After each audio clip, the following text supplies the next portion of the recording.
Hi there, welcome. Bro, Tease America with Mohan Murali. You might have heard about Dunning-Kruger Effect, which is like very popular these days. What is it? Let's find out. It's a Sanskrit scripture which begins like this. He who knows not and knows not that he knows not is a fool, shun him. And there's more to it, we'll get back to it. So, what is Dunning-Kruger effect? If you look up Wikipedia, you will see a chart something like this. This is actually a consolidated version of four different experiments, and we'll get back to this also. David Dunning is a professor, currently a professor at University of Michigan, in professor in psychology. Justin Kruger is a professor in New York Stern School of Business. When they were at Cornell, they wrote a paper, unskilled and unaware of it, how difficulties in recognizing one's own incompetence lead to inflated self assessments. So, the upshot of this is people tend to hold overly favorable views of their abilities in many social and intellectual domains. So, they did four studies, basically four experiments. In that, they tested undergraduate psychology students on humor, grammar, and logic.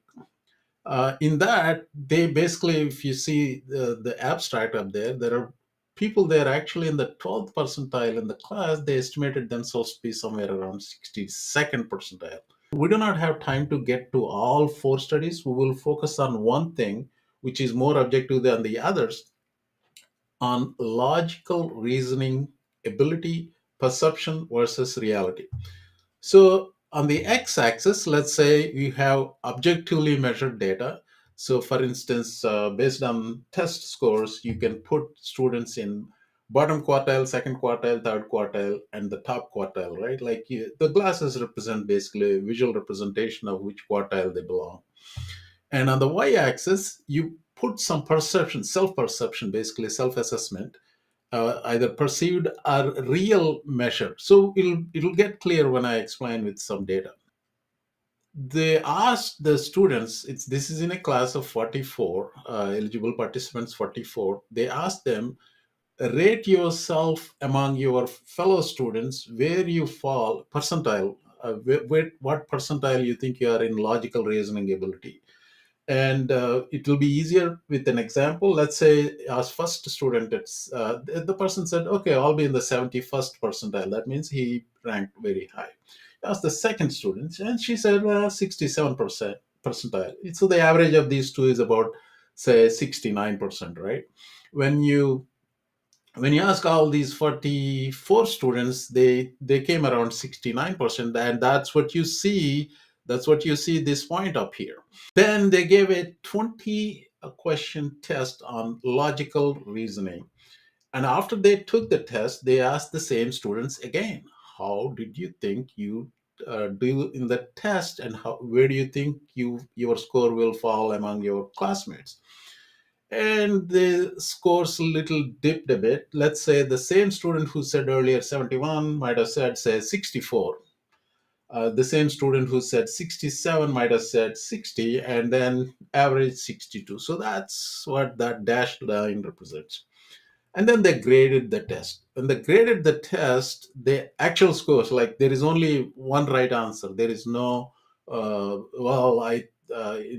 my opinion, it is a different answer. It's not. Logical reasoning, there's only one right answer. So if you look at the blue line, the people who are in the bottom quartile, their score is about 12%. The same people rated themselves between 62 and 69%, meaning there is a perception gap between the actual performance versus the perceived performance, and that is the basis for Dunning-Kruger effect. So back to Wikipedia illustration of it. This is a consolidated version of, I believe, all four experiments they conducted. What I'm not sure is if this is a theory they postulated. So this is the Wikipedia version of it. And if you Google it, you'll find more versions of the same curve, but different labels, etc. And this is another version of it. So I will focus on the Wikipedia version and then explain it with this chart. On the x-axis, you put competence and knowledge. On the very left, it's know nothing people.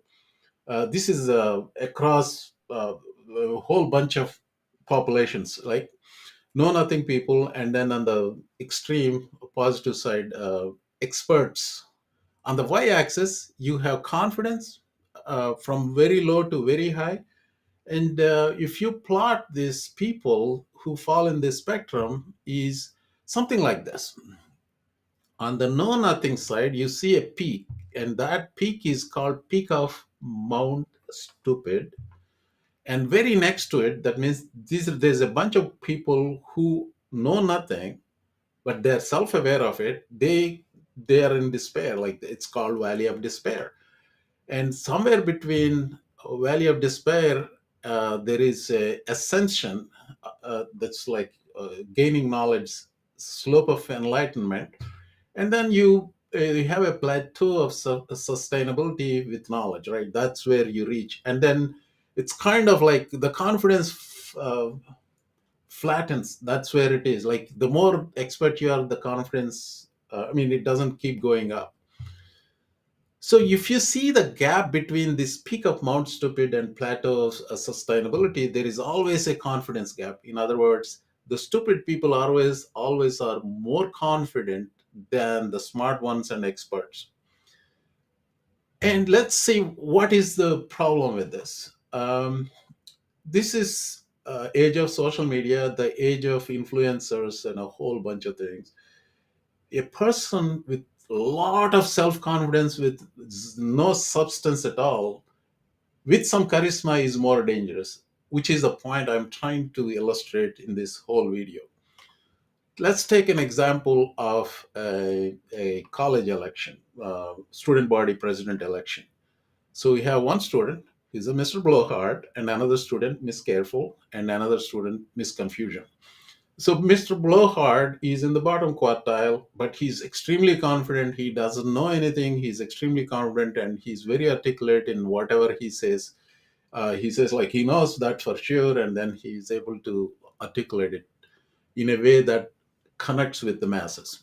Miss Careful knows a lot, but she's nuanced and always careful in what she says. Miss Confusion is somewhere in between, but let's say all three have some level of charisma and then communication skills, and they three are contesting for student body president. And in a debate, Mr. Blowhard just blew it away, and then everybody was impressed with his confidence, and therefore he was elected the president of the student body. And the connection I'm trying to make it is, in the age of social media, people, the influencers with little or no knowledge, were able to have some level of uh, they're good at articulating certain things and they're connecting with people, and that's where the problem comes. So I want to give a real life example of a off the chart specimen of Dunning-Kruger effect. My uncle was an MIT professor. Many of you might have heard President Trump said this at several rallies. His uncle was a MIT professor, and therefore he's extremely smart. He knows about everything there is on Earth. The one program I hated to upgrade, hated it, was the nuclear program. And I understand it maybe better than anybody. My uncle was at MIT, a professor, the longest serving professor in the history of MIT. A very smart guy. We have a smart family. It's nice to have a smart family. But I understood nuclear for a long time. The second example is hurricane is the wettest from the standpoint of water. A great job in helping with Florence. This is a tough hurricane, one of the wettest we've ever seen from the standpoint of water. Rarely have we had an experience. And the third example is, well, wow, Gettysburg. Gettysburg, what an unbelievable battle that was. The Battle of Gettysburg, what an unbelievable, it was so much and so interesting and so vicious and horrible and so beautiful in so many different ways. It represented such a big portion of the success of this country. Gettysburg, wow. I go to Gettysburg. Third example, sharks and batteries. Sharks and batteries. So there's a shark 10 yards away from the boat, 10 yards, or here. Do I get electrocuted? If the boat is sinking, water goes over the battery, the boat is sinking. Do I stay on top of the boat and get electrocuted? Or do I jump over by the shark and not get electrocuted? Because I will tell you, he didn't know the answer. He said, you know, nobody's ever asked me that question. I said, I think it's a good question. I think there's a lot of electric current coming through that water. But you know what I'd do if there was a shark or you get electrocuted? I'll take electrocution every single time. I'm not getting near the shark. So we're going to end that. We're going to end it for boats. We're going to end it for trucks. The trucks. And lastly, of course, no, even President Trump cannot beat his own peak of Mount Stupid. So I ask Bill a question that probably some of you are thinking of if you're totally into that world, which I find to be very interesting. So supposing we hit the body with a tremendous, whether it's ultraviolet or just very powerful light, and I think you said that hasn't been checked, but you're going to test it. And then I said, supposing you brought the light inside the body, which you can do either through the skin or in some other way. And I think you said you're going to test that too. Sounds interesting. Okay, I'm not giving any commentary on this at all. Finally, back to that Sanskrit scripture.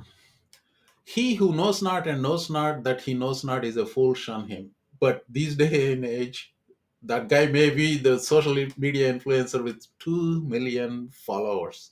That means there are 2 million people who are not able to shun him. He who knows not and knows he knows not is simple, teach him. He's just a student, just teach him. He who knows and knows not he knows is asleep, awaken him. And he who knows and knows he knows is wise, follow him. But this day and age, that person is being shunned. Hope you enjoyed this video.